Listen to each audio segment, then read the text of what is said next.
அந்த மேடையில் நீங்கள் மயிலாடுதுறையில் மேடையில் கவனிச்சிருந்தீங்கன்னா தெரியும். வந்து 2 நிமிஷம் என்ன பேசுறதுன்னு தெரியல.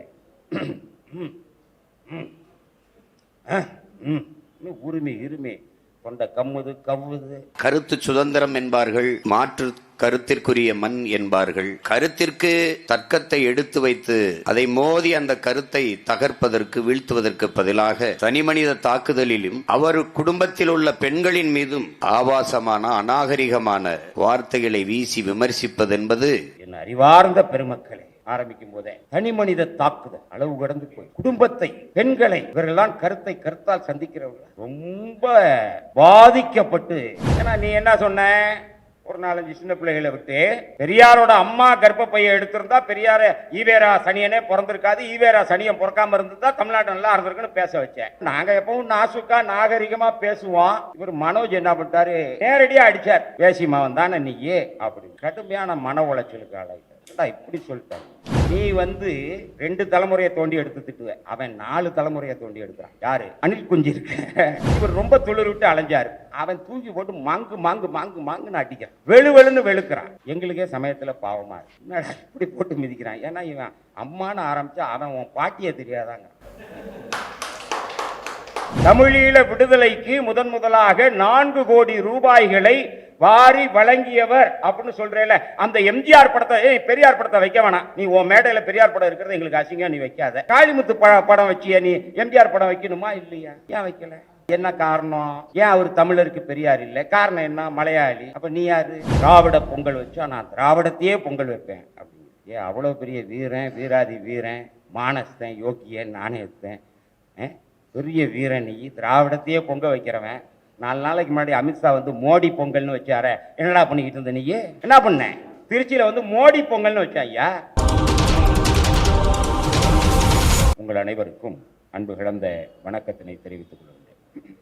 அதே போலவே இங்கே எனக்கு முன்பாக உரையாற்றிய தோழர் மைனர் வீரமணி அவர்கள், அவருக்கும் அன்பான வணக்கத்தை தெரிவித்துக் கொள்கின்றேன். தொடர்ச்சியா நடத்துறோம். இது 4வது கருத்தரங்கம். திருச்சியில் நடந்த கருத்தரங்கத்தை சேர்த்து 4 இல்ல, திருச்சியில் நடந்த கருத்தரங்கத்தை சேர்த்தா 5. கேட்கிற உங்களுக்கே சலிப்பு இல்லாம வர்றீங்க. எத்தனை முறை போட்டாலும் வர்றோம்ப்பா, 40 கருத்தரங்கம் போட்டாலும் வந்துடலாம் அப்படிங்கிற அளவுக்கு தொடர்ச்சியா. ஏன்னா சென்னை போன்ற பெருநகரங்களில் பல்வேறு வேலைகளை ஒதுக்கி வைத்துவிட்டு ஒரு 2 மணி நேரம் 3 மணி நேரம் ஒரு இடத்துல அமர்ந்து இதை போன்ற நிகழ்வுகளை காது கொடுத்து கேட்பது என்பது ரொம்ப அரிது. ஏன்னா பரபரப்பான ஒரு பகுதியில் இருந்து இந்த அளவிற்கு அரங்கம் நிறைந்து தொடர்ச்சியாக 4வது கருத்தரங்கம் இங்கே சென்னையை பொறுத்தவரை. அவர் திருச்சியில பேசிய உடனே அடுத்து ஒரு கருத்தரங்கம் போட்டோம். அப்போ என்ன காரணம் அப்படின்னா, இவர் ஏற்கனவே என்ன நினைச்சார் அப்படின்னா, சீமான் இஸ்லாமியர்களை விட்டு பெரியாரை கொச்சைப்படுத்தினால் ஒரு பிளவை ஏற்படுத்தி விடலாம் அப்படின்னு நினைச்சார். எதிர்வினை நாங்கள் ஆற்றவில்லை, இஸ்லாமிய தோழர்களே ஆற்றினார். அதுதான் பெரியாருக்குள்ள சிறப்பு. என்னன்னா, நாங்கள் எதிர்வினை ஆற்றுவதற்கு முன்பாக, அதாவது நாங்க கொஞ்சம் வேற வேலையில கவனமா இருக்கோம்னா அவங்க மேல விழுந்து பெரியாரை தூக்கி நிறுத்துகிறார். அதை போலவே விடுதலை சிறுத்தைகள் கட்சியோ அல்லது மற்ற பிற அமைப்புகளில் இருக்கக்கூடிய ஒடுக்கப்பட்ட மக்களை, பட்டியலின மக்களை வைத்து பெரியாரை வீழ்த்துவது அல்லது கொச்சைப்படுத்தி பேசுவது என்கிற ஒரு பிரித்தாளும் சூழ்ச்சியை நாங்கள் முறியடிப்பதற்கு முன்பாக அவர்கள் முன்னின்று முறியடிக்கிறார்கள். எனவே பெரியாரை காப்பாற்றுவதற்கு ஏதோ காப்பாற்றணுங்கிற அவசியம் இல்லை, அது வேற சங்கதி. ஆனால் பெரியாரை கொச்சைப்படுத்தும் போது அதற்கு பதிலடி கொடுப்பதற்கு ஏதோ கருப்பு சட்டை போட்டவர்கள், பெரியார் இயக்கத்துக்காரர்கள், பெரியார் தொண்டர்கள் மட்டுமே என்பதை தாண்டி ஒட்டுமொத்த தமிழ்நாட்டில் இருக்கிற நன்றி உணர்ச்சி உள்ள அத்தனை பேரும் களத்தில் நிற்கிறார். அவருக்கு ஒரு அதிர்ச்சியாவே போயிடுச்சு. ஏன்னா இறந்து போய் 60 ஆண்டுகள் கடந்த ஒரு கிழவனை தொடர்ச்சியாக தாக்கி கொண்டே இருக்கிறோம். ஆனால் ஒவ்வொரு முறையும் 23ஆம் புலிகேசியில் அம்பு உங்களை நோக்கி தான் இருக்கு அப்படின்னு சொல்லுவான் பாருங்க, அந்த மாதிரி அம்பு திரும்புது. இப்போ இவருக்கு என்ன நெருக்கடி வந்துருச்சுன்னா, எல்லாரையும் போட்டு இவங்கெல்லாம் பெரியார், ஆனால் பெரியார் படம் போட்டு அது அடிச்சுக்கிறாங்க. அவர் பெரியார் இல்லை, மற்ற எல்லாம் பெரியார். அந்த போஸ்டரை பார்த்த உடனே எனக்கு ஒரு ஞாபகம் தான் வந்துச்சு. நீங்கள்லாம் பார்த்துருப்பீங்க, ஒவ்வொரு ஐயப்பன் சீசனுக்கும் ஒரு ஐயப்பன் படம் வரும், பார்த்துருக்கீங்களா? ஒவ்வொரு ஐயப்பன் சீசனுக்கும் நான் சின்ன பிள்ளையா இருக்கிற காலத்துலேருந்து அந்த படம் மணிகண்டன் மகிமை, ஐயப்பன் பெருமை, சபரிமலை அற்புதங்கள், அப்புறம் டிசைனாக ஒரு படம் வரும்.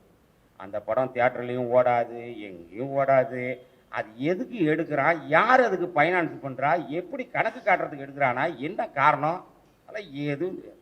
அதே மாதிரி அது டைரக்ஷன் யார், இசை யார், ஒளிப்பதிவாளர் யார், நடிச்சிருக்கிறவங்க யார், யாரும் பார்க்க மாட்டாங்க.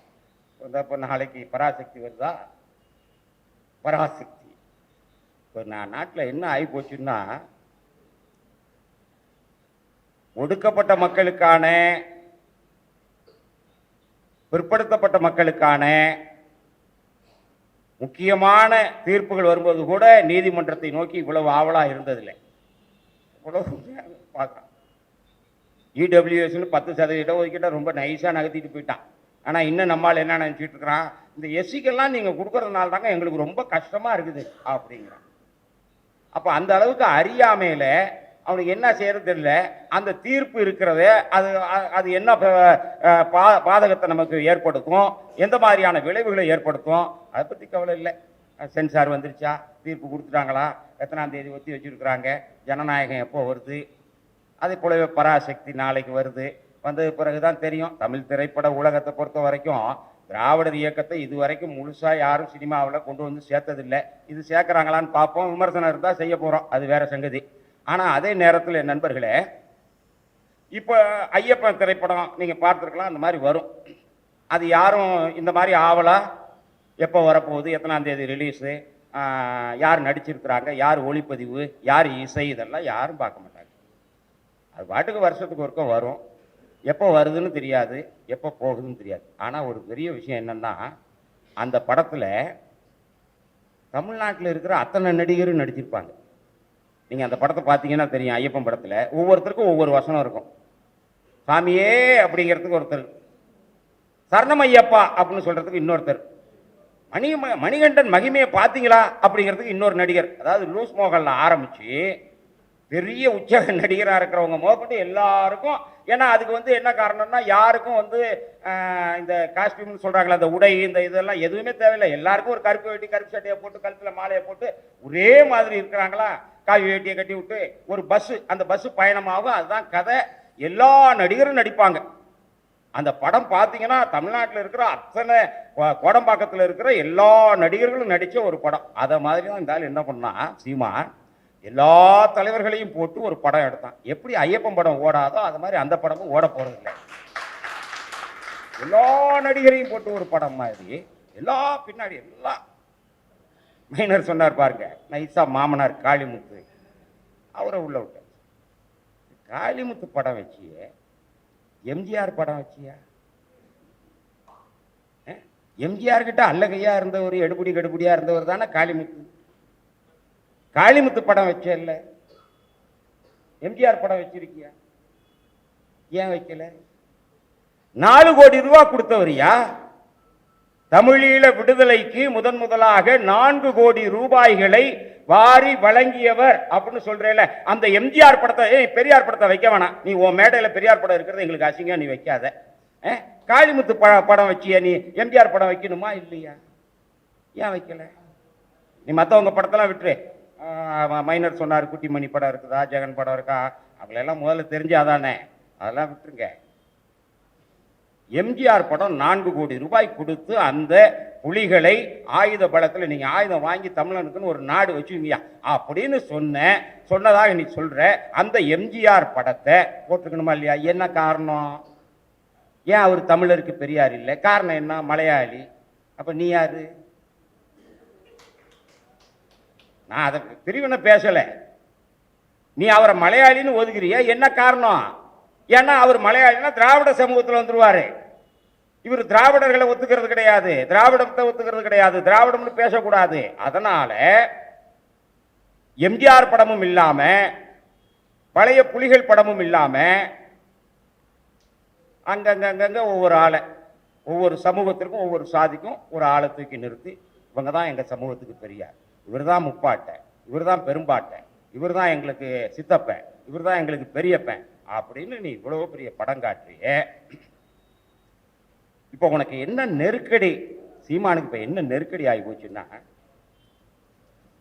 ஏன் இப்போ அந்த கூட்டத்தை நடத்த வேண்டிய அந்த கூட்டம் மட்டுமல்ல, அதுக்கு முன்னாடி பாரதியார் ஆர்எஸ்எஸ் அமைப்பினுடைய மேடையில் ஏறி பாரதியாரை உயர்த்தி பேசி, நீ பாரதியார் எவ்வளோ வேணாலும் பேசு, அது ஒன்றும் தப்பு இல்லை. எந்த மேடையில் ஏறுற மேடைக்கு தகுந்த மாதிரி பேச போகிறேன். அங்கே போய் பெரியாரை தாழ்த்தி பேசி, அங்கே போய் அண்ணாவை தாழ்த்தி பேசி, திராவிடர் இயக்கத்தை கொச்சப்படுத்தி பாரதியாரை உயர்த்தி பேசுகிறேன்.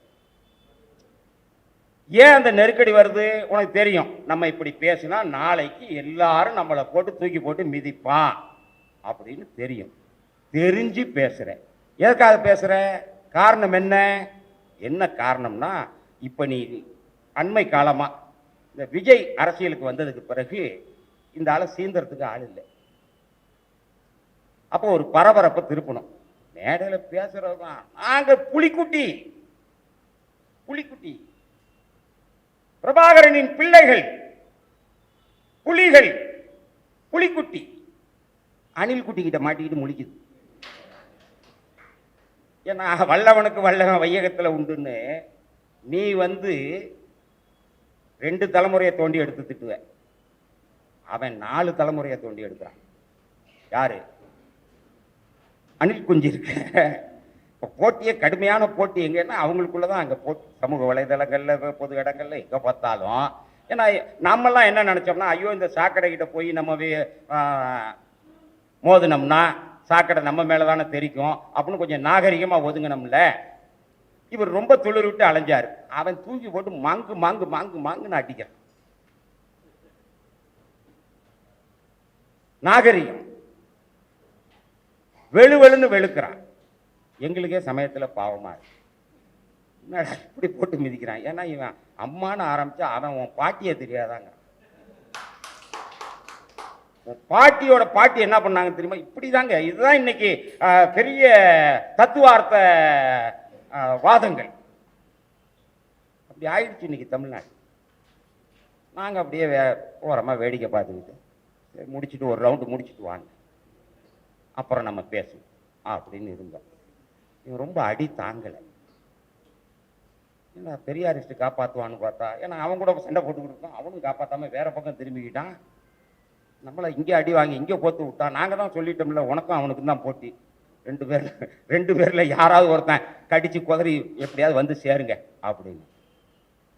கடைசியில் என்ன ஆகி போச்சு? சரி இதுக்கு மேலே பொறுக்க முடியாது, திருப்பி தாத்தாவோட தாடியை பிடிச்சி தொங்குனாதான்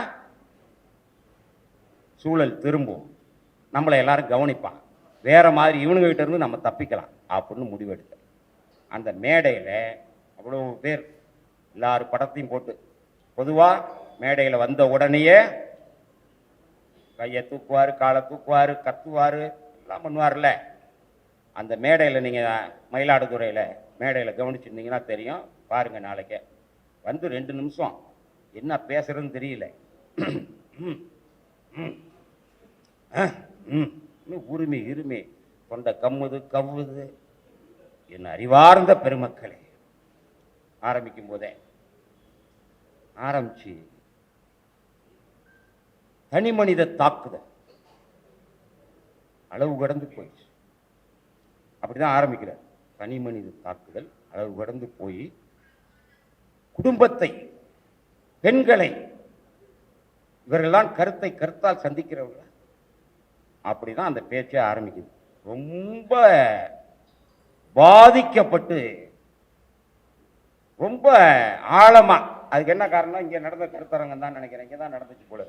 மனோஜ் என்ன பண்ணிட்டாரு? ஏன்னா நீ என்ன சொன்ன, ஒரு 4-5 சின்ன பிள்ளைகளை விட்டு பெரியாரோட அம்மா கர்ப்பப்பையை எடுத்திருந்தா பெரியார ஈவேரா சனியனே பிறந்திருக்காது, ஈவேரா சனியன் பிறக்காம இருந்திருந்தா தமிழ்நாட்டு நல்லா இருந்திருக்குன்னு பேச வச்சேன். மனோஜ் என்ன பண்ணிட்டாரு? நாங்க எப்பவும் நாசுக்கா நாகரிகமா பேசுவோம், எப்பா நமக்கு சூத்திர இழிவை நீக்கினாரு, பெரியார் இல்லைன்னா நம்ம சூத்திரன் என்றால் ஆத்திரம் கொண்டு அடி அப்படிங்கிற அந்த ஒரு வாய்ப்பு கூட இருந்திருக்காது அப்படின்னு ரொம்ப நாகரிகமா நாசுக்கா பேசணும். இவர் மனோஜ் என்ன பண்ணிட்டாரு, பச்சையா உடைச்சிட்டார். பெரியார் இல்லைன்னா, பெரியார் பிறக்கலைன்னா, பெரியாரோட அம்மா கர்ப்பப்பையை எடுத்திருந்து ஈவேரா பிறக்கலைன்னா நீ யாரா, நீ சமூகத்துல சூத்திரம் தானே அப்படிங்கிறதுக்கு அதுதான் அதனுடைய அர்த்தம். அதை ரொம்ப நேரடியா அடிச்சார். வேசி மகன் தானே நீயே அப்படின்னு கடுமையான மன உளைச்சலுக்கு ஆளாயிட்டார். இப்படி சொல்லிட்டார். தாசி மகன் தானே நீயே, வேசி மகன் தானே, நீ மட்டும் இல்லை ஒட்டுமொத்த தமிழ் சமூகமும் அப்படிப்பட்ட நிலையில தானே வச்சிருந்தான். ஒன்றும் இல்லைங்க, சுகி சிவம் எப்பேற்பட்ட பேச்சாளர். அவர் என்ன கருப்பு சட்டை போட்டிருந்தவரா, ஆன்மீகவாதியா, பெரியார் தொண்டரா, கடவுள் இல்லைன்னு பேசினவரா, ஊர் ஊரா போய் கோவில் விழாக்களிலே பேசினவருங்க, கடவுளை பற்றி பேசியவருங்க, ஆன்மீக தத்துவங்களை பேசினவருங்க. அப்பேற்பட்ட சுகி சிவம் கொஞ்சம் பார்ப்பன எதிர்ப்பு கருத்தை பேச ஆரம்பிச்ச உடனே அவன் சொல்றான், இந்த சூத்திர பையன் ஒருத்தன் உபன்யாசம் பண்ணிக்கிட்டு இருக்கான், அவனை யாரும் கூப்பிடாதீங்க. ஆலங்காலங்காலமா ஆன்மீக நெறியிலே ஊறி திளைத்து நெற்றி நிறைய பட்டையோடு காவி உடையோடு இந்த மதத்திற்காக உழைத்தவனுக்கு கடைசியா கிடைக்கிற பட்டம் சூத்திர பட்டம். இந்த 2025 நீ கிருபானந்த வாரியாரை போட்டிருக்கிய, அவரும் சூத்திரம் தான். இந்த மதப்படி அதுதானையா, இந்து மத தத்துவப்படி அதுதானே, அதை மறுக்க முடியாத யாரும். அப்படி இருக்கும்போது சூத்திரங்கிறதுல நீ ஏன் வருத்தப்படுற? நீ சொன்னார் தோழர், பெரியாராவது ஒரு முறை, அதாவது அவன் ஒரு முறை தான் எழுதி வச்சிருந்தான், பெரியார் 100 முறை சொல்லிட்டார். ஒரு முறை எழுதி வச்சாலும் ஒரே ஒரு சட்டம்னாலும் சட்டம் தானே. இன்றைய வரைக்கும் மனு தர்மத்துப்படி தானே இந்த நாட்டில் நீதி வழங்கப்படுகிறது, தீர்ப்புகள் வழங்கப்படுகிறது. இந்து லா என்பது என்ன, இந்து சட்ட தொகுப்பு என்பது என்ன, என்ன எழுதி வச்சிருக்கிறான் அதுல? எதனால அனைத்து சாதியினரும் அர்ச்சகராக முடியல? இங்க மட்டும் இல்ல, யாழ்ப்பாணம் ஆறுமுக நாவலர், பெரியார் சொல்லலைங்க சூத்திரன், யாழ்ப்பாணம் ஆறுமுக, ஏன்னா இவருக்கு யாழ்ப்பாணம் தான் ரொம்ப பிடிக்கும், அதனால சொல்றேன். யாழ்ப்பாணம் ஆறுமுக நாவலர் சைவ சமய குறவர்கள் 63 நாயன்மார்களுக்கு பிறகு 64வது நாயன்மாராக அவதரித்து வந்தவர் என்று பெருமைப்படக்கூடிய யாழ்ப்பாணம் ஆறுமுக நாவலர் சைவ சமய வினா விடை என்று புத்தகம் எழுதியிருக்கிறார். இந்து அபிமான சங்கம், வல்வெட்டித்துறை இந்து அபிமான சங்கம் என்கிற ஒரு அமைப்பு அதை புத்தகமாக வெளியிட்டிருக்கிறது. அந்த சைவ சமய வினா விடை எடுத்து படித்து பாருங்கள். சூத்திரர்களுக்குரிய கடமை என்ன? கேள்வி சைவ சமய வினா விடையில பதில் சொல்றார் ஆறுமுக நாவலர். சூத்திரர்களுக்குரிய கடமை பிராமணர்களிடத்துல வேதம் கேட்டுக்கொள்வது, காதிலே புராண இதிகாசங்களை படிக்கலாம். புராண இதிகாசங்கள் தான் உனக்கு, வேதம் கிடையாது. யார் எழுதுறது? ஆறுமுக நாவலர்.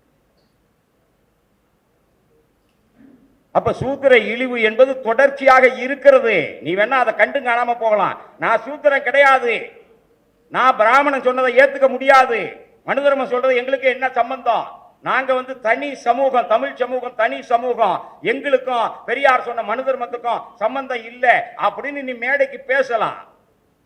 சூத்திரன் என்பதை தமிழ் சமூகம் எக்காலத்தில் ஒப்புக்கொண்டது இல்லை என்று நீங்க போற போக்கில் அடிச்சு விட்டுட்டு போலாம். சூத்திரன் என்பது இல்லைன்னு சொன்னா நீ எப்படா சத்திரியன் ஆக முடியும்? சூத்திர இழிவு எனக்கு வேண்டாம் அப்படின்னு ஒதுக்கினேன்னா, நாங்கள் அக்னி சட்டியில பிறந்த சத்திரியர்கள் சொல்லும்போது நீ கண்டிச்சிருக்கணுமா இல்லையா? கண்டிச்சிருக்கணும். ஏன் கண்டிக்கல? இந்த நாட்டில் எல்லாரும் சத்திரிய பட்டத்துக்கு ஆசைப்படுறாங்கல்ல. ஐயா புலவர் ஐயா அவர்கள் வருகை தந்து விட்டார்கள். அவரை வருக வருக என வரவேற்கிறோம். நீங்க யோசிச்சு பாருங்க. ஒரே ஒரு உதாரணம் சொல்றேன். அதுக்கு முன்னாடி இவங்கெல்லாம் என்ன பண்ணாங்கன்னா, ஆறுமுக நாவலராக இருந்தாலும் சரி, இன்னும் பல தமிழ்நாட்டில் இருந்த பழம்பெரும் புலவர்கள் இந்த சுயமரியாதை இயக்கம் 1925 தோன்றி சூத்திரன் என்பது நமக்கு இழிவு என்று சொல்கின்ற வரை, கைவல்ய சாமியார் என்கிற பெரியாரின் நண்பர் சூத்திரன் என்றால் ஆத்திரம் கொண்டு அடி என்று சொல்லுகின்ற வரை சூத்திர என்கிற அந்த சொல்லை, அதாவது மனோஜ் சொன்னாரே தாசி மகன் வேசி மகன் என்கிற அந்த சொல்லை பெருமையோடு ஏற்றுக்கொண்டார்கள். சர்சூத்திரர்கள் என்று தங்களை அழைத்துக் கொண்டார்கள். சர்சூத்திரர் என்றால் நல்ல சூத்திரன், நல்ல சூத்திரன்னு தங்களை அழைச்சுக்கிட்டாங்க. சாதாரண பாமர மக்கள் இல்ல, மெத்த படித்த மேதாவிகள். அடிக்கடி மணியரசன், மணியரசன் இருக்காரு, அவரு இந்த தமிழ் அந்த நாம் தமிழர் கட்சியினுடைய சீமான், இவங்கெல்லாம் மேடையில் அல்லது எழுதும் போது சில ஒரே ஒரு இதை மட்டும் அடிக்கடி சொல்லுவாங்க. திராவிடம் என்பது எங்களுக்கு பொருந்தாது, அது பஞ்ச திராவிடம், அது வேற, தமிழ்நாடு வேற, தமிழ்நாடு அதுக்குள்ள கிடையாது, நாங்க தமிழர்கள், பஞ்ச திராவிடம் வேற அப்படிங்கிற இதை நீங்க அடிக்கடி, ஏன்னா அந்த பஞ்ச திராவிடம்னா ஏதோ பெரிய ஆழ்ந்த ஆராய்ச்சியாளர் போல இவரு அப்படின்னு மற்றவன் நினைச்சுக்கணும் அப்படிங்கிறதுக்காக சொல்ற வார்த்தை. நல்லா தெரிஞ்சுங்க, அந்த வார்த்தை முதல்ல எங்க எப்போ பயன்படுத்தப்பட்டதுன்னு முதல்ல தெரிஞ்சுங்க. 1901 மக்கள் தொகை கணக்கெடுப்பு எடுக்கிறாங்க இங்க. அதற்கு முன்னாடியும் கணக்கெடுப்பு நடந்துகிட்டு இருக்கு. அந்த மக்கள் தொகை கணக்கெடுப்புல மக்கள் தொகை கணக்கெடுப்பு எடுக்கும் பொழுது பட்டியல், 4 பட்டியல். பிராமணர் எத்தனை லட்சம் பேர், வைசியர் எவ்வளவு பேரு, சத்திரியர் எவ்வளவு பேரு, சூத்திரர் எவ்வளவு பேர் தான் மக்கள் தொகை கணக்கெடுப்பு பட்டியல். இந்த சென்னை மாகாணத்திலே நீதி கட்சி ஆட்சிக்கு வருகிற வரை அரசு ஆவணங்களின்படி சூத்திரர் என்றேதான் குறிப்பிடப்பட்டிருந்தது. அரசு ஆவணங்களிலேயே சூத்திரர், மக்கள் தொகை கணக்கெடுப்பிலே சூத்திரர். அப்போ அந்த இதுக்கு ஒன்றும் பெருசா எதிர்ப்பெல்லாம் எழல, எந்த எதிர்ப்பும் வரல. ஆமா நாங்க சூத்திரர்னு ஏத்துக்கிட்டு தான் இருந்தாங்க. 1901 என்ன பண்ணிட்டான், இந்த சூத்திரர் பட்டியல்ல வேளாளர் சமூகத்தை சேர்த்தாங்க. அப்படி வேளாளர் சமூகத்தை சேர்க்கும் பொழுதுதான் முதலாக சூத்திரர் என்ற சொல்லுக்கு ஒரு எதிர்ப்பு கிளம்புது. அந்த எதிர்ப்பு எப்படின்னா, எங்களை ஏன் நீ சூத்திரர்னு சொல்ற, நான் உனக்கு தாசி மகனோ வேசி மகனோ அடிமையா வாங்கப்பட்டவனோ விலைக்கு வாங்கப்பட்டவனோ கிடையாது, உன்னுடைய மனு தர்மம் இப்படி எங்களை சொல்லுதே, நாங்க அப்படிப்பட்டவர்கள் அல்ல அப்படின்லாம் கிளர்ச்சி கிடையாது. கிளர்ச்சியினுடைய மைய நோக்கம் என்னன்னா, வேளாளர்களை சூத்திரர் பட்டியலில் வச்சது தப்பு. நாங்க சூத்திரர் அல்ல, வைசியர். நாங்கள் உழுது உழுவிப்பவர்கள். அதனால நாங்க வைசியர்களை தவிர எங்களை வைசியர் பட்டியலில் வைக்கணுமே தவிர சூத்திரர் பட்டியலில் வைக்கக்கூடாது. சூத்திரர் பட்டியலை எடுனோ அது இழிவுனோ அந்த இது இழிவுன்னு தெரியுது அவங்களுக்கு, அதனால எங்களை வைசியர் பட்டியலுக்கு மாத்து அப்படிங்கிறது போராட்டம். சிவஞான யோகிகள் முன்னின்று அந்த போராட்டத்தை நடத்துறாரு. அப்போ ஒரு புத்தகம் வெளியிடுறாங்க. அந்த புத்தகத்துக்கு பெயர் வர்ண சிந்தாமணி அப்படின்னு பெயர். இன்றைக்கும் நீங்க கன்னிமாரா நூலகம் போன்ற நூலகங்கள்ல தேடி பார்த்தீங்கன்னா கிடைக்கும். ஏன்னா 100-120 வருஷத்துக்கு முன்னாடி வந்த புத்தகம் அது. வர்ண சிந்தாமணின்னு பேரு. அந்த வர்ண சிந்தாமணி புத்தகத்தை சிவஞான யோகிகள் வெளியிடுறார். அந்த வெளியிட்ட அந்த வர்ண சிந்தாமணி புத்தகத்துக்கு பாயிரம் நிறைய பேர் எழுதுறாங்க. பாயிரம்னா அணிந்துரை மாதிரி எழுதுவாங்க கவிதை நடையில. அப்படி எழுதினவர் மகாகவி, தேசிய கவி சுப்பிரமணிய பாரதியார். பன்னாளாய் வேளாளரை சூத்திரர் என்று அப்படின்னு தொடங்கக்கூடிய அந்த பாயிரத்தை எழுதியவர் யாருன்னு கேட்டீங்கன்னா சுப்பிரமணிய பாரதியார். அவரும் ஏப்பா சூத்திரங்கிறது இழிவுன்னா எல்லா சமூகத்தையும் தமிழ் சமூகத்தை சூத்திரர்கள் நீக்கிறதுக்கு பாடுபடணும்னு சொல்லலை, வேளாளரை சூத்திரரை சேர்க்காது அப்படின்னு. இதுதான் முதல் கிளர்ச்சி. இந்த வர்ண சிந்தாமணி நூல்ல 2 பகுதியா பிரிச்சிருக்கிறாங்க. ஆரிய வேதம் அது ஒரு பகுதி, திராவிட வேதம் அது ஒரு பகுதி. இந்த திராவிட வேதம் என்கிற பகுதியில தான் பஞ்ச திராவிடம், அந்த பஞ்ச திராவிடம்னா என்ன அப்படிங்கறதெல்லாம் சொல்றாங்க. ஆக நண்பர்களே நல்லா தெரிஞ்சுக்கங்க, அவங்க திராவிடத்தை மறுக்கல. திராவிடம் என்பதை இந்த நாட்டில் எவரும் மறுக்கல, பார்ப்பனர்களை தவிர வேறு எவரும் மறுக்கவில்லை. மறைமலை அடிகளார் மறுத்தாரா? மறைமலை அடிகளார் மறுக்கலையே திராவிடம் என்பதை. 1926 தமிழ் பேரகராதி, அந்த தமிழ் பேரகராதி குழுவிலே மாதம் 200 ரூபாய் சம்பளத்திற்கு நீங்கள் வந்து வேலை செய்ய வேண்டும் என்று மறைமலை அடிகளாரை கேட்டார். மறுத்தார் மறைமலை அடிகளார். காரணம் என்னன்னா, அவருடைய பையன் தொகுத்திருக்காரு, மறை திருநாவுக்கரசு, மறைமலை அடிகளார் நாட்குறிப்புன்னு எடுத்து படிச்சு பாருங்க. மறுத்தார். தமிழ் பேரகராதி அந்த தொகுப்பு இது 200 ரூபாய் சம்பளம். எப்போ? 1926. இன்னைக்கு 100 வருஷத்துக்கு முன்னாடி. பவுன் ஒரு 5 ரூபா வித்திருக்கலாம், 10 ரூபாய் வித்திருக்கலாம். இன்னைக்கு 20 பவுன் வாங்கலாம். எத்தனை ஆச்சு? 20 லட்சம் ரூபாய். மாத சம்பளம் 20 லட்சம் ரூபாய் தர்றோம், அகராதி குழுவில் நீங்க பணி செய்யணும் அப்படின்னப்ப மறைமலை அடிகளார் மறுத்து கடிதம் எழுதினார்.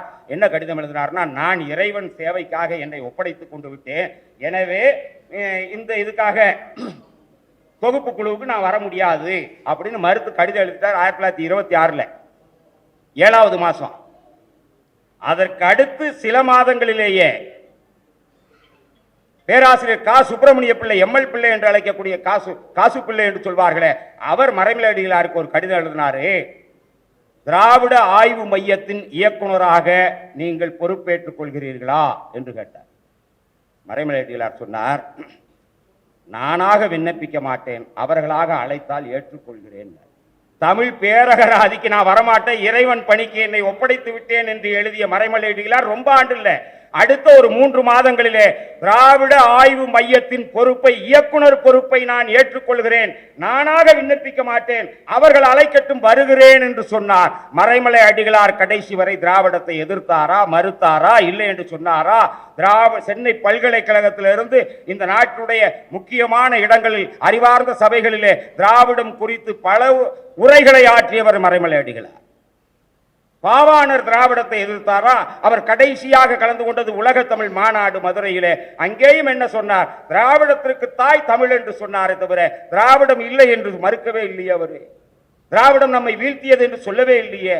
தேவநேய பாவாணரை விட, மறைமலை அடிகளாரை விட, பாவலரேறு பெருஞ்சித்திரனாரை விட நீ என்ன பெரிய புடுங்கி? அவங்களை விட நீ தமிழுக்கு என்ன செஞ்சு கிழிச்சிட்ட? நீங்க நல்லா சிந்திச்சு பாருங்க. அவர்களை விட நீ என்னையா பெரிய ஆளு? அவங்களை விட நீ என்ன பெரிய செஞ்சு கிழிச்ச நீ? அவர்கள் யாராவது மறுத்தார்களா? பெரியாரின் உழைப்பையோ திராவிடர் இயக்கத்தின் உழைப்பையோ யாராவது கொச்சைப்படுத்தினார்களா? கடைசி பேச்சு அங்கிருந்து நெஞ்சு வலி வருது. யாருக்கு? தேவநேய பாவாணருக்கு உலக தமிழ் மாநாட்டில். அதிலே கூட அதுதான் சொன்னார். பெரியாரும் அதுதான் சொன்னார். திராவிடத்திற்கு என்ன மொழி என்று கேட்டார்கள். தமிழ் தான் மொழி. திராவிட மொழி எது என்று கேட்கப்படுகிறது. திராவிட மொழி தமிழ்தான். இவர் வந்தோடனே தமிழ்தாய் வாழ்த்தை தூக்கிடுவாரா? யாரு? சீமான். தமிழ்தாய் வாழ்த்தை தூக்கிடுவார். எங்க இருந்து தூக்குவ நீ? ஜீவோ எங்க தலைமைச் கழகத்தை உட்காந்து ஜீவோ பாஸ் பண்ணுவேன் நீ? இந்த நாட்டில் மொழிக்கென்று ஒரு வாழ்த்தை உருவாக்கியது திராவிடர் இயக்கம். இந்த தமிழ்நாட்டில் கலைஞர் உருவாக்கினார். இந்தியாவில் எந்த மாநிலத்தில் அந்த சிறப்பு கிடையாது. தமிழ்தாய் வாழ்த்து.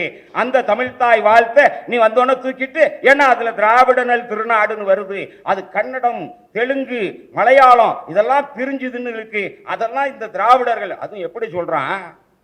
யார் மறைத்தது? திருவாரூரிலிருந்து வந்த திருடர் அப்படிங்க. எவ்வளோ அயோக்கியத்தனம் இந்த நாட்டில்! நண்பர்களை சிந்திச்சு பாருங்க. மலையாளம், தெலுங்கு, கன்னடம், துளு இதெல்லாம் தமிழிலிருந்து, அந்த உதிரத்திலிருந்து பிறந்தது. இதை தமிழ்தாய் வாழ்த்து சொல்லுகிறது.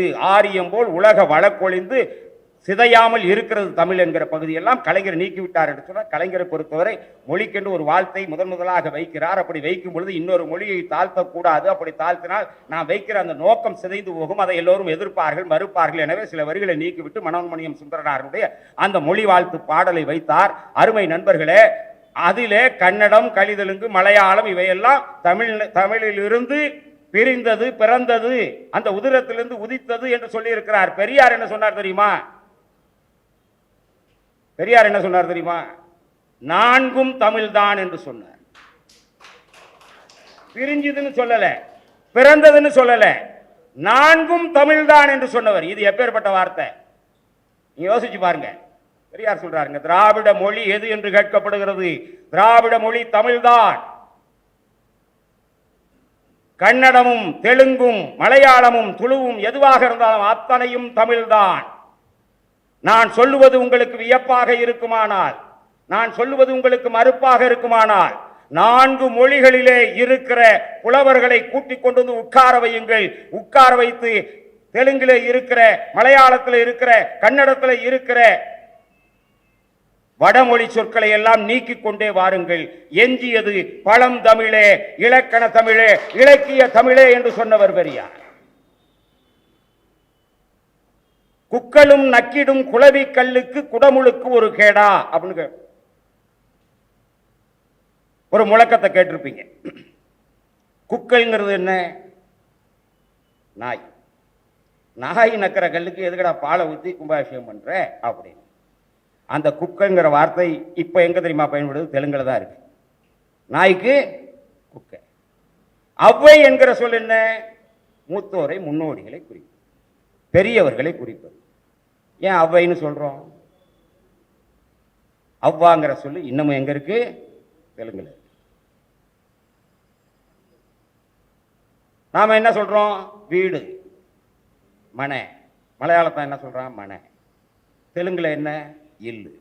தமிழ்ல, தூய தமிழ் என்ன? இல்லம். நான்கும் தமிழே என்றவர் பெரியார். அதாவது ஒண்ணு பிரிஞ்சு சிதஞ்சி அப்படியே திரிஞ்சு எல்லாம் போச்சு. 4 இடத்துலையும் பேசுற தமிழ் தான்.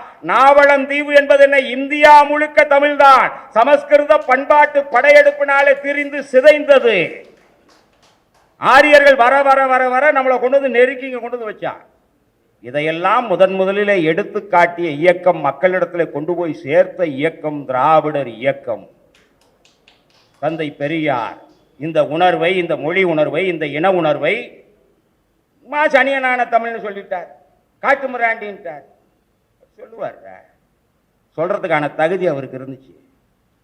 அவர் சொல்லுவார். வேகமா போறீங்க.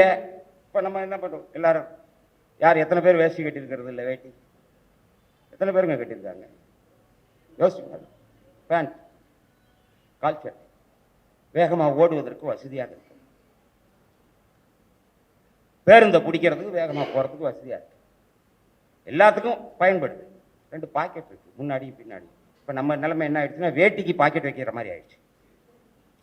ஏன்னா வச்சுக்கிறதுக்கு வேணுமே. வேட்டி கட்டிட்டு வேகமா போறீங்க. வேட்டி என்பது தமிழ் என்று சொன்னா, ஆங்கிலம் என்பது பேண்ட். அவ்வளவுதான். வேட்டி கட்டிட்டு வேகமா போறீங்க.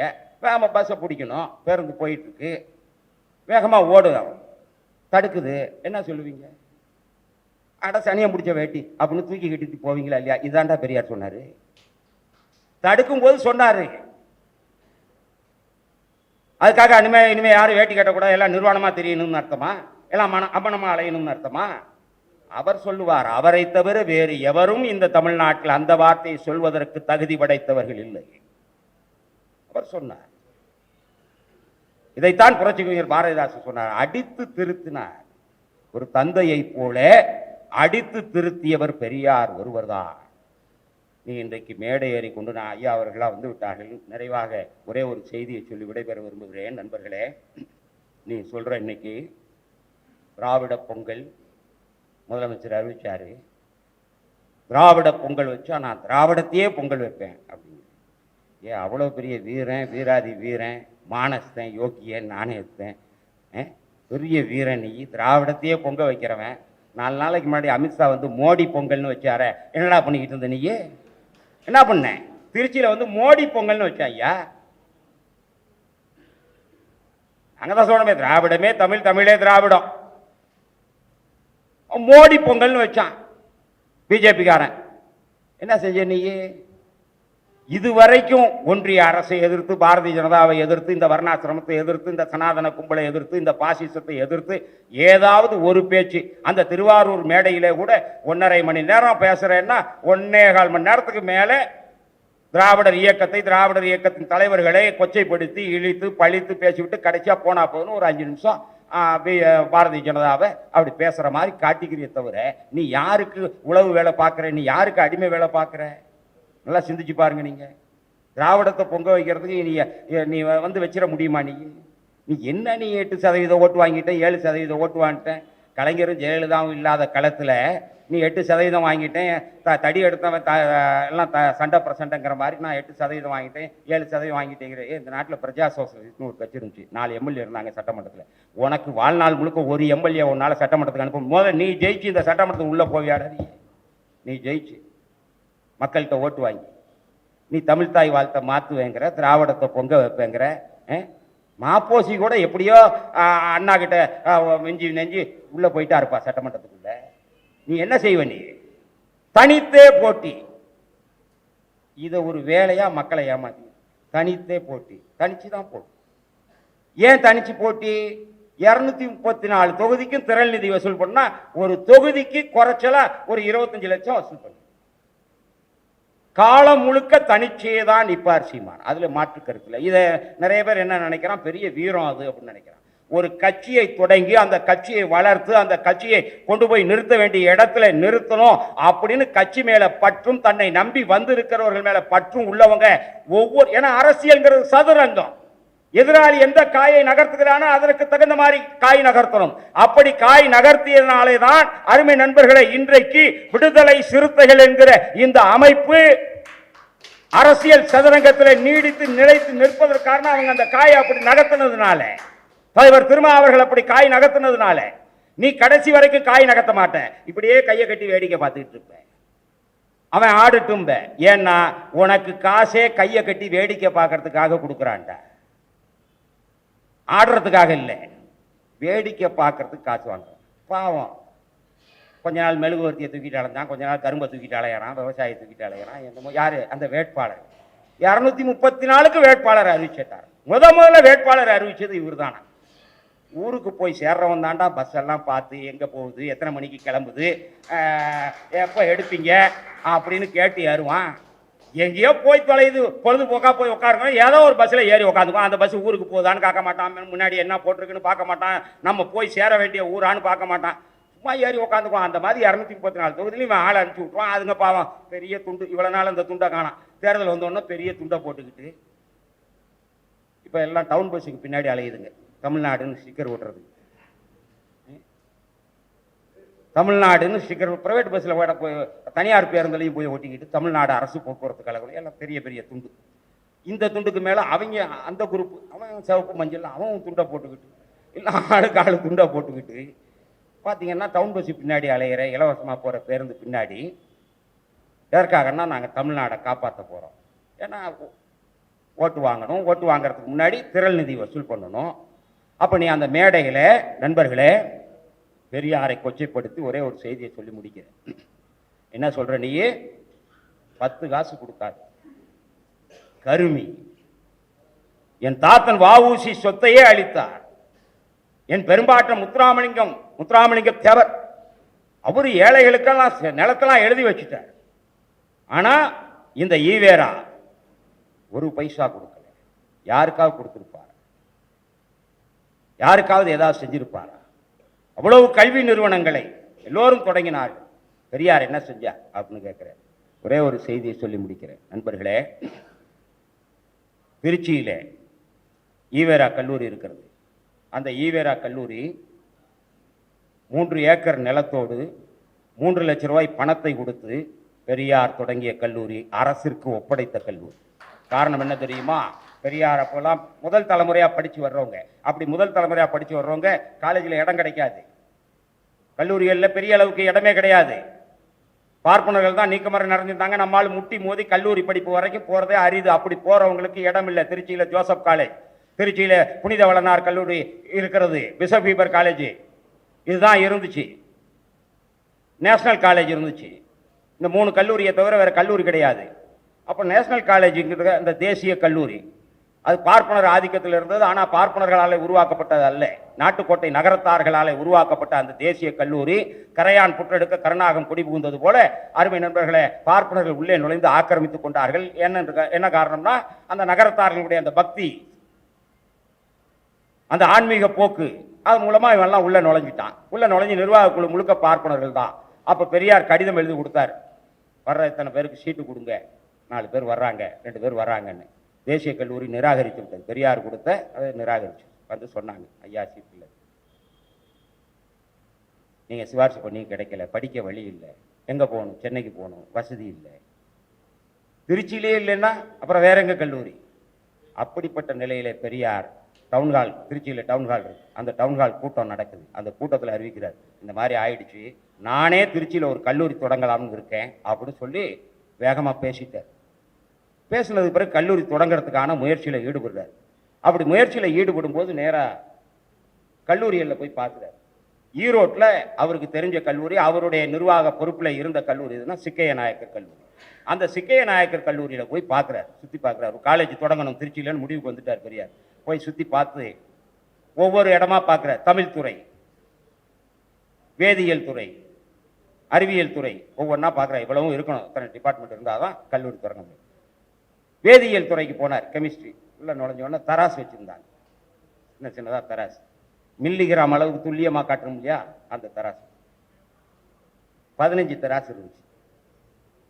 இது எவ்வளவுன்னாரு. ஒரு தராசு 5000 ரூபா. நான் பெரியார் சொன்னார், என்ன இத்தினோண்டு இருக்குது 5000 ரூபாங்கிறீங்க, எங்கள் மண்டி கடையில் அவ்வளோ பெரிய தராசு தொங்க விட்டுருப்போம், அதுவே இவ்வளோ வேலை இல்லையேன்னாரு. ஐயா, அது கிலோ கணக்கில் காட்டும், இது துல்லியமாக மில்லிகிராம் கணக்கில் காட்டணும், அதனால இந்த லேப் வசதிலாம் இருந்தால் தான் நாம் கல்லூரி தொடங்க முடியும் அப்படின்னு.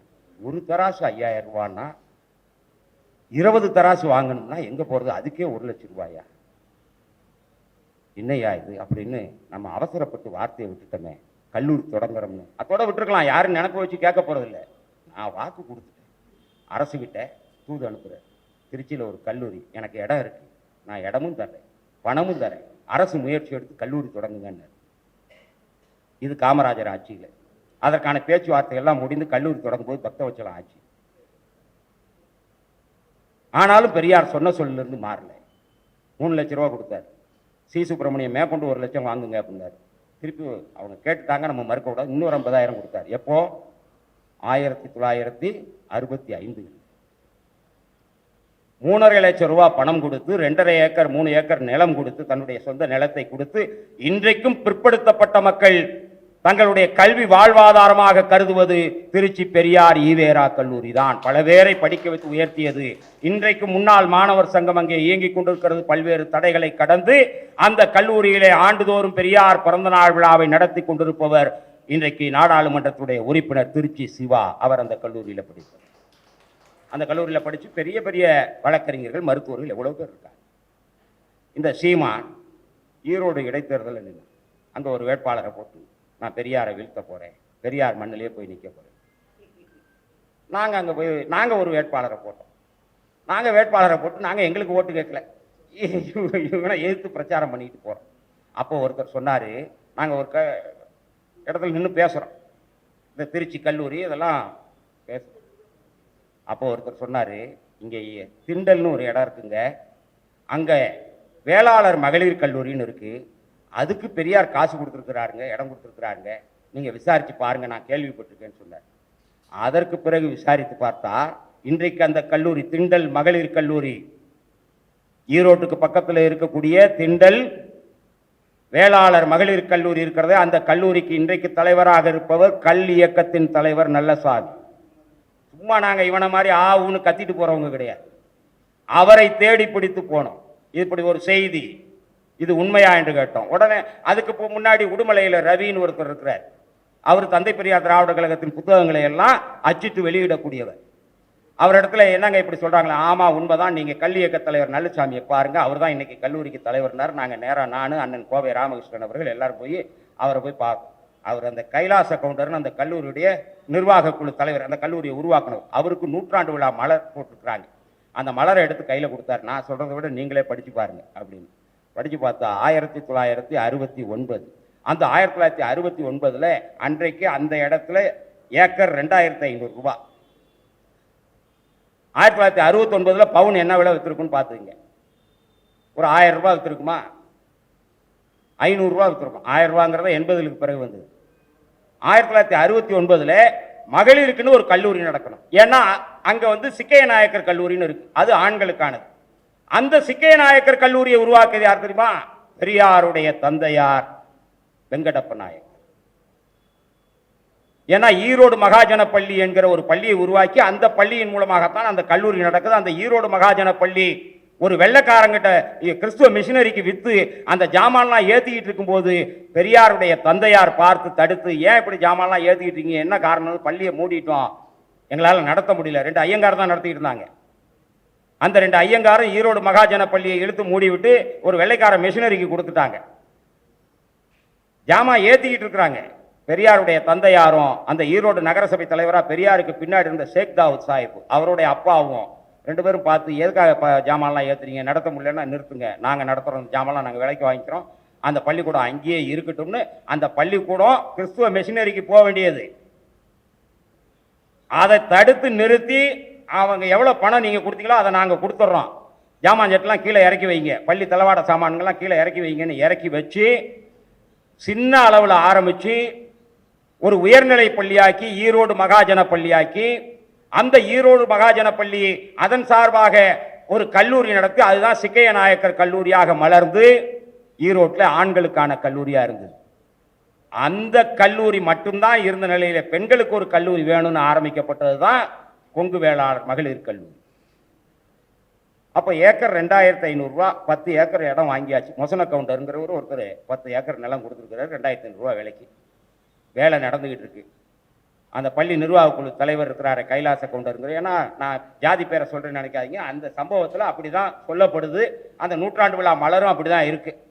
அப்போ அவர் என்ன பண்றாரு, பெரியாரை கூட்டு வந்து காட்டுறாரு, எல்லா தலைவரும் கூட்டு வந்து பெரியாரையும் கூட்டு வந்து, ஐயா நம்ம ஊர்ல மகளிர் கல்லூரி ஆரம்பிக்கிறோம் அப்படிங்கிறார். நல்ல உச்சி வெயில் 12 மணி, பெரியார் வர்றார், பார்க்குறார், ஏக்கர் என்ன விலை, 2500 ரூபா, எவ்வளோ வாங்கியிருக்கீங்க, 10 ஏக்கர் வாங்கியிருக்கோம். உடனே 2500 ரூபா எடுத்து கொடுக்குறாரு. ஏன் பங்கு தொகையா 1 ஏக்கர் இடத்துக்கு காசு வச்சுக்கிங்க அப்படின்னு 2500 ரூபா கொடுத்தாச்சு. இந்த மொசன கவுண்டருங்கிற ஒரு இடம் தானே அது, அங்கே அந்த கல்லூரிக்கான வேலைகள்லாம் நடந்துகிட்டு இருக்கு, சித்தால் கொத்தாலாம் வேலை பார்த்துட்டு இருக்கிறாங்க. அந்த மொசன கவுண்டருங்கிறோடைய மனைவி அம்மணி அம்மாள்னு அவங்க கஞ்சி கலையம் ஒரு பானையில் கம்மங்கூழ் கரைச்சி எடுத்துட்டு வராங்க. எடுத்துகிட்டு வந்த உடனே எல்லாரும் கொடுக்கறதுக்காக எடுத்துட்டு வராங்க. பெரியார் எப்போவுமே சாப்பிட்ற பொருளை ரொம்ப ரசித்து ருசித்து விருப்பப்பட்டு சாப்பிடுவார். இது என்ன அப்படின்னு கேட்குறாரு. இந்த மாதிரி வேலை செய்கிறவங்களுக்கு கஞ்சி எடுத்துகிட்டு வந்தாங்க கம்மங்கூழ். அடாடா கம்மங்கூழா, எனக்கு ஒரு சொம்பு கொடுங்க அப்படிங்கிற. ஒரு சொம்பு கம்மங்கூழை வாங்கி குடிக்கிறார். குடித்து தாடி மீசையெல்லாம் வலியுது. இப்படியே தான் எழுதியிருக்கிறாங்க அந்த நூற்றாண்டு விழா மலரில். தாடி மீசையெல்லாம் கம்மங்கூழ் வலிய பெரியார் ஒரு சொம்பு கம்மங்கூழை குடித்தார். குடித்து விட்டு நாங்கள் துடைக்க போனோம், இல்லை இல்லை இருக்கட்டும்னு தன்னுடைய மேல் துண்டை எடுத்து துடைத்து கொண்டு விட்டு, அம்மா ரொம்ப சுவையாக இருந்துச்சுங்க, ரொம்ப நல்லா இருந்துச்சு, நான் இந்த மாதிரி கம்மங்கூழ் குடிச்சு ரொம்ப நாள் ஆச்சு, ரொம்ப நல்லா இருந்துச்சு, சாயந்தரம் பையனை அனுப்பிச்சி விடுங்க, குடிச்ச கூழுக்கு இன்னொரு 2500 ரூபா தர்றேன்னார். ஏண்டா ஒரு சொம்பு கம்மங்கூழுக்கு 2500 ரூபா கொடுத்தவன்டா என் தலைவன் பெரியார்.